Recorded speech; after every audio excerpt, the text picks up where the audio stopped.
I said, do not go down there. It's too unsafe. You have no escape.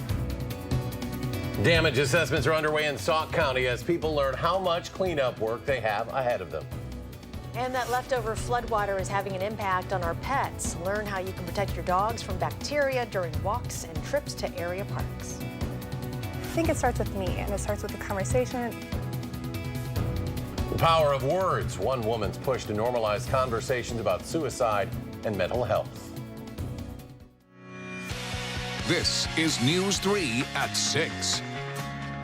It is still too early to tell just how much damage flooding caused in Sauk County, but the damage is widespread and extensive with an early estimate of nearly $6 million. People who live there are now able to have their homes assessed if they were affected by flooding. Rose Schmidt takes us to a home in Reedsburg that is too unsafe to be inside. Water is receding here in Reedsburg, and you can see sandbags are now being removed from houses in the area. Emergency management is assessing homes based on how much damage there is, with this house here on South Pine being deemed destroyed and uninhabitable. This line right here. That was the line where the water came up. 2 inches higher than 2008. We had it sandbagged, but the walls still caved in. Wayne Ballwig rents out the home and was warned ahead of time that the basement would fill up. We were able to get everything off the first floor He told his tenant to get everything out of the basement, but it was too late. because the house is very unsafe. It could easily go down any moment. It was the first condemned house these emergency management officials had seen as they assessed homes in Reedsburg. We are verifying information for our damage assessment. We're going around to different homes and stuff that were classified as major or destroyed. Andrew and Eric came to Reedsburg from Waupaca and Winnebago counties, where they're in charge of emergency management. So there's one of us in every county, and some offices there's one person, some offices there's only a couple people, and we just can't do it all ourselves, so we go out and help our neighbors out when we can. They're verifying homeowners' information and making sure they know the cost and damage to each house. A lot of people underestimate what their damage is and don't think about, the furnaces and hot water heaters and things like that. Of course, most things can be replaced. Now, Render's dad was here helping getting some of the stuff out of the house, up that was upstairs and not damaged. He said, look at all the stuff down there. You bought it once. You can buy it again if you're alive. Thankfully, no one was hurt, but the home will be torn down. I'm retired. That's rental income. Gone. Forever. Because they'll never be able to replace it. The memories and the scattered possessions in the basement going with it. Emergency management is gathering this information to put together a statewide application for FEMA. In Reedsburg, I'm Rose Schmidt for WISC News 3. Once FEMA receives the state's application, they would decide whether to make a disaster declaration here. As communities across southern Wisconsin continue to clean up from the flooding, many people have questions about flood insurance. Flood insurance, of course, separate from your homeowner's insurance and personal property coverage. Even if you have flood insurance, it doesn't cover that indirect damage. It only covers the building and property damage. Now you can also get flood insurance, which is only available through the federal government. Even if you don't live in a flood zone, it's available as long as a flood control plan is in effect. Officials say it's always good to check and see if your home is eligible for coverage. Our streak of nice days is still going strong in southern Wisconsin. Here's Chief Meteorologist Gary Canulty with our first alert forecast. Hi, Gary. Hi, Charlotte. The weather just keeps staying beautiful and, more importantly, dry for a lot of people that are still drying out. Let's start out by taking a look at visible cloud track. You see hardly a cloud to be found across the state away from Lake Michigan. And while low temperatures this morning started out rather chilly in central Wisconsin, down to 35 in Black River Falls and 37 in Camp Douglas. Here in Madison, we fell to a cool 46 degrees, whereas Milwaukee, near Lake Michigan, the breeze off the lake kept temperatures in the upper 50s. Current temperatures, though, are a little cooler near the lake, thanks to that northeasterly breeze. Milwaukee at 67, Madison at 71, but La Crosse is at 75. And dew point temperatures are still in the 40s to around 50 degrees, so the air is still very dry. That will lead to another cool night tonight. Look for temperatures to drop to around 50 by early tomorrow morning. For tomorrow, look for mostly sunny skies and a pleasant day with a high of 76. That's your first alert forecast. Thank you, Gary. Here's something that will make downtown drivers pretty happy. One lane of East Johnson Street in each direction is open tonight following our flooding. There is still some standing water in the other lane, so you're asked to keep things slow in the area. Crews will remove flood-related parking restrictions on Willie Street tomorrow morning. Floodwaters are slowly receding, but many areas still have standing water with bacteria in it. And veterinarians say this is causing an increase in cases of leptospirosis. Amanda Quintana out on the patio with how it could affect your dog. Amanda? Yes, well, this bacteria known as lepto is always present, especially when we go into the fall. But on top of all of that, these floodwaters, these puddles of standing water are making it so that that bacteria can survive longer and it can get your dog sick. It can cause liver damage, it can cause kidney damage, and it can become deadly if caught and not caught and treated early. Madison veterinary specialists usually see about a handful of cases of lepto each year, but they've already seen that many in just the last couple of weeks. And with such a high risk, vets recommend you get your dog vaccinated. It won't definitively protect them from having the disease, but it certainly will make it a much less severe and probably less likely to be life-threatening. Lepto is not one of the common vaccinations, so many dog owners don't think about getting it, but Dr. Bates says the bacteria is transmitted through urine of rodents, so it really can be everywhere. The standing water that we have is simply just making it worse. Now, humans can also get lepto, but I spoke to Dane County Public Health, and they said we have not had any instances of that, luckily, in the area because of this flooding. All right, something to think about for pet owners. Amanda Quintana on the patio. Amanda, thank you. You can keep track of the weather by downloading our First Alert Weather and Traffic app as well. It is free right now in your phone's app store. The state's Department of Justice finished testing thousands of sexual assault evidence kits. Attorney General Brad Schimel has been under fire for taking too long. He started 2 years ago. Wisconsin Democrats countered Schimel's announcement today by saying he waited until 2 months before a tough re-election year to finish the task and had only tested a handful of the kits within his first 2 years in office. Schimel says it took time to inventory the kits and find private labs willing to analyze them. A Columbia County man accused of shooting Nerf gun darts modified with needles at his stepchildren was in court today. 33-year-old Brian Alexander faces 3 counts of child abuse. The children involved were between 6 and 9 years old. Alexander's cash bond set at $1,000. According to court documents, authorities first heard about the alleged abuse earlier this month. They say it happened multiple times over the past year at a home in the town of Lewiston. Madison's Midtown Police Station is now open. Officers getting adjusted to that new space and duties. They say the space still needs some finishing touches, but should serve them well. The Midtown District took some of the South, West, and Central District's geographic area and responsibilities. Today is World Suicide Prevention Day. On this day every year, people around the world work to bring awareness to prevent suicide. Jamie Perez brings us one woman's heartbreaking personal story of why today is so important to her and millions of others. It's a story you'll see only on News 3. Okay, where does the piggy go? Good job. With a smile that big and a happiness that fills this room, you might never know that Amy Nolden struggles with depression. Is that the sad face balloon? Yeah. She lives for her kids, but knows that depression can be passed on genetically. I think it starts with me, and it starts with the conversation. It starts with, I'm working with my almost 3-year-old now. I'm like identifying her feelings. When we get mad, what do? We got to get all the anger out. What do? We say, I'm angry, and we get it all out. She says statistically, children who lose their parents to suicide are more likely to commit suicide themselves. My first thoughts of suicide when I was 13 years old. She doesn't think about it now, but knows it's something she actively needs to work on after losing her own father and brother to suicide just 5 years apart. With my dad, there were definitely signs, and with my brother, there were no signs. I mean, he was just a week away from getting married. It's been 2 years since then. She takes every day, minute by minute. I mean, what I went through with my brother and my dad, I mean, it shattered my whole life. My biggest fear is losing, someone I love in general again to suicide, but especially my children. She says it's her greatest goal to make sure her children stay happy and healthy in every way possible to prevent another suicide in her family. Her brother and her dad. Missing out on my children, who are amazing, and all the great things that I'm doing, they're not here to see that.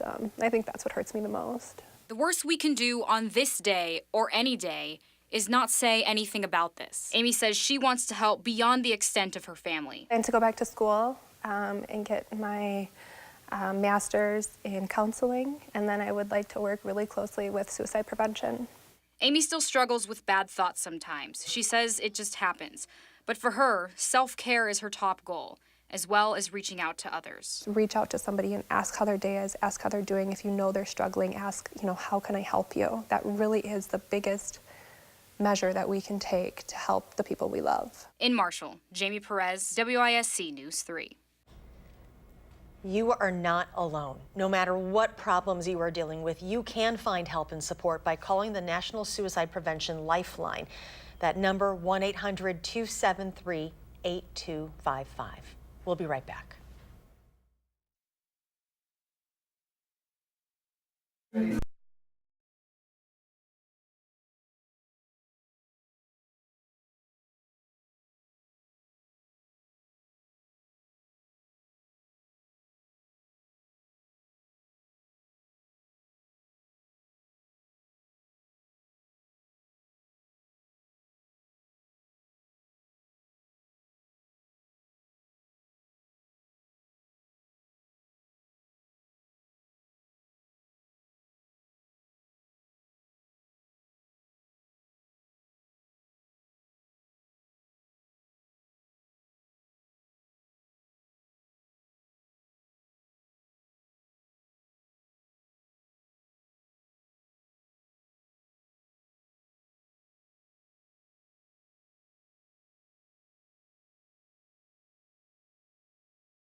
Our cooler weekend is a good reminder. Summer is coming to an end. There are a number of families in our area needing your help to stay warm this winter. News 3 is once again working with Clinky Cleaners and the Community Action Coalition for our Coats for Kids drive. And joining us right now to talk about our effort is Carissa Cornwell with Community Action Coalition. Welcome, Carissa.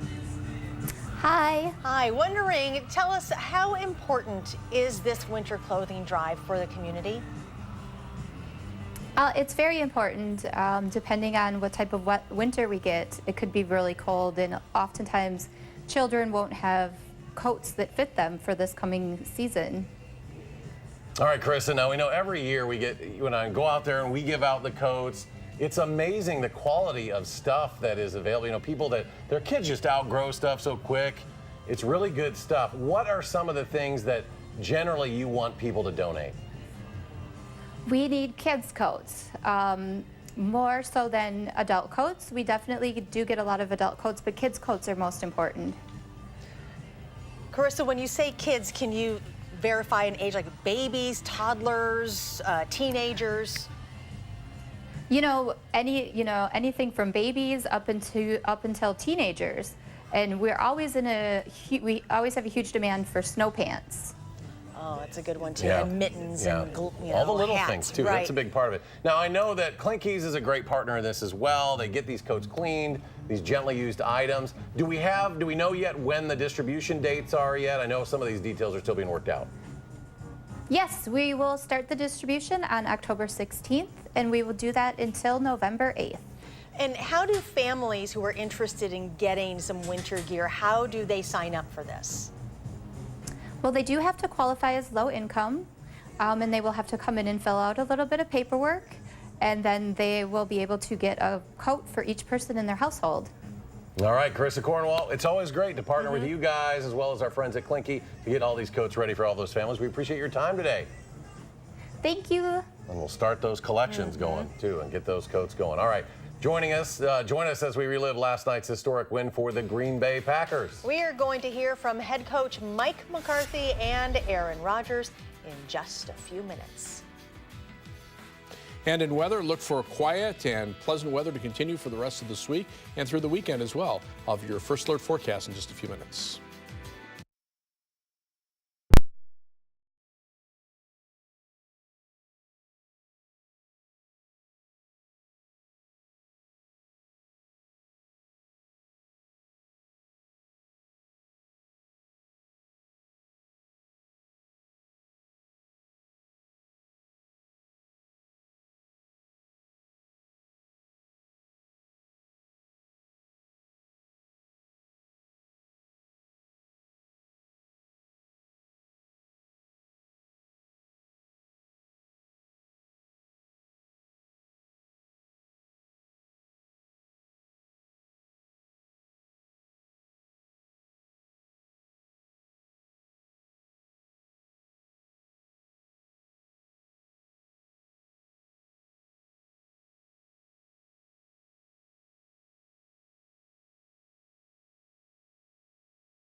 Madison researchers have good news for parents concerning the time kids and teens spend playing games on their phones and their tablets. I need some good news. They looked at how middle schoolers respond to different video games and found certain ones could be good for them. Half of a group played a control game, while the other half played a game that takes players to a foreign planet where they have to interpret aliens' emotions and then help them. That game was designed specifically to improve empathy in kids.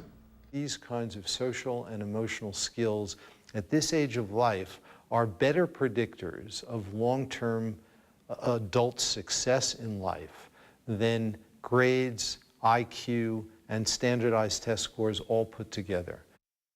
Tonight on News 3 at 10, we take a closer look at this study and share how some video games can help our kids. And Gary's here with a look at a nice dry forecast. What happened to Pong and Space Invaders, you know? They ruined our generation. Probably, yeah. Fortunately, I can just kind of sit back and play some video games in the weather office. There's not much going on for a change. Finally. Yeah, the weather will stay quiet through the rest of this week and probably through the weekend as well. Visible cloud track, we're in between weather systems. The clouds you see off to the east are the remnants of what was once Tropical Storm Gordon that passed to our south over the weekend and now is pushing into Michigan.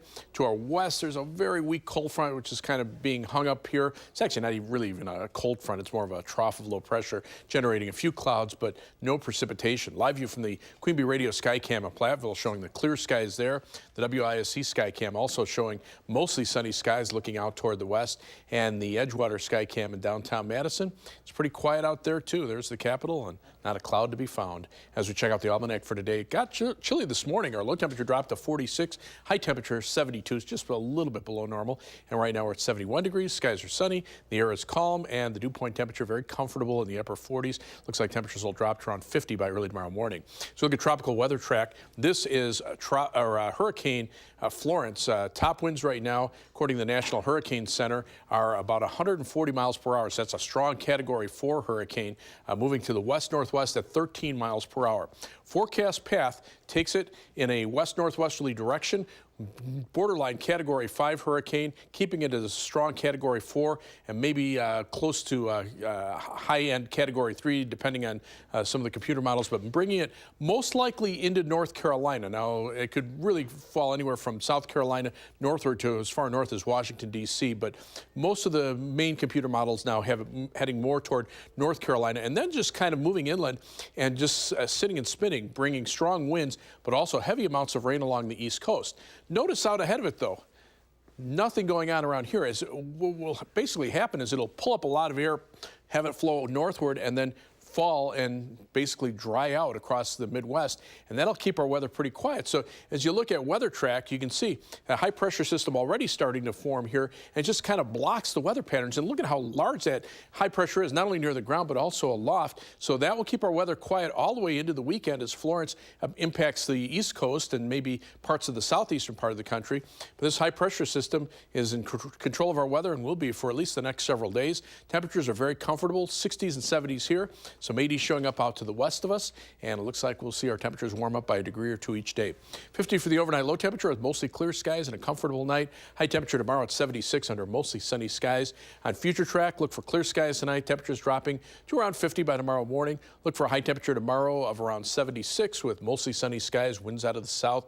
For tomorrow night, we're back down into the middle 50s for overnight low temperatures. Maybe a few more clouds on Wednesday, so just to break things up, we'll call it partly sunny and say high temperatures in the upper 70s. 7 to 10 day forecast. No rain in the forecast. Whoop, past the graphic there, but no rain in the forecast for the end of this week and through the weekend. It looks like the next chance of a shower or thunderstorm will be Monday into Tuesday of next week. Aaron Rodgers rose from the dead last night at Lambeau Field, but will he be able to play against the Vikings next Sunday? Mike McCarthy with an update, sort of, in sports.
Aaron Rodgers confidently said last night he'd play against the Minnesota Vikings at Lambeau Field this coming Sunday. Well, today head coach Mike McCarthy didn't quite go that far. Rodgers already won the Comeback Player of the Year by getting off that cart and coming back in the second half and rallying the Packers from 20 down to beat the Bears 24-23. McCarthy says he knows Rodgers wants to play this week, but if he does, well, it's another question, at least right now. We're still collecting all the information on his specific situation, and I know Aaron wants to play and is always driven to play, but that's all I have for right now.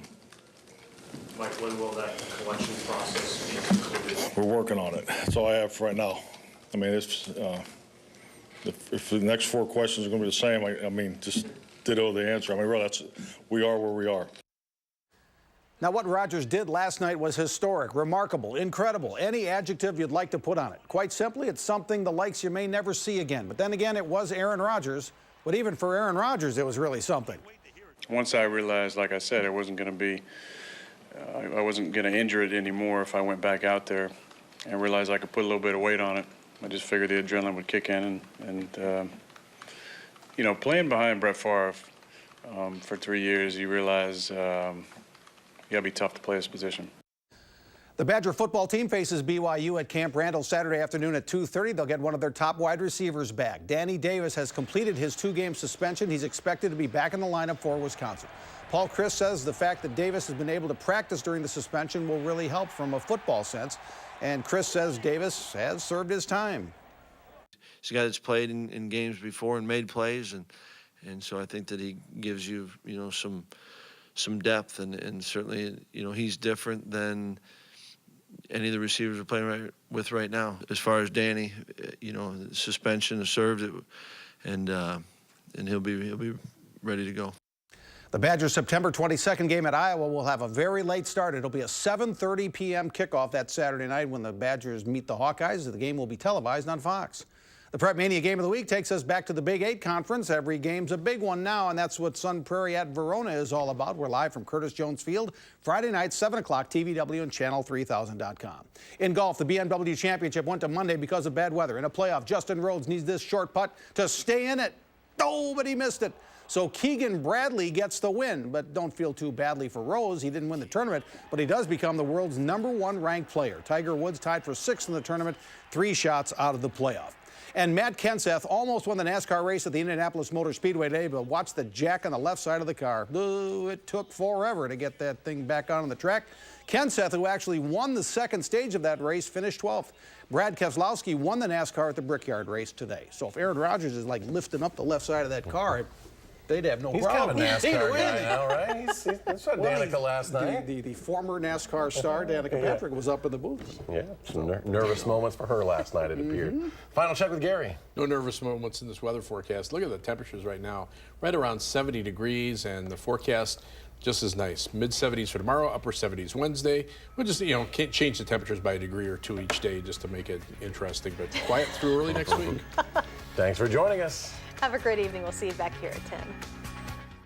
Download the new Channel 3000 app and get alerted on your mobile device the minute news breaks. Wherever you go, be the first to know with Channel 3000.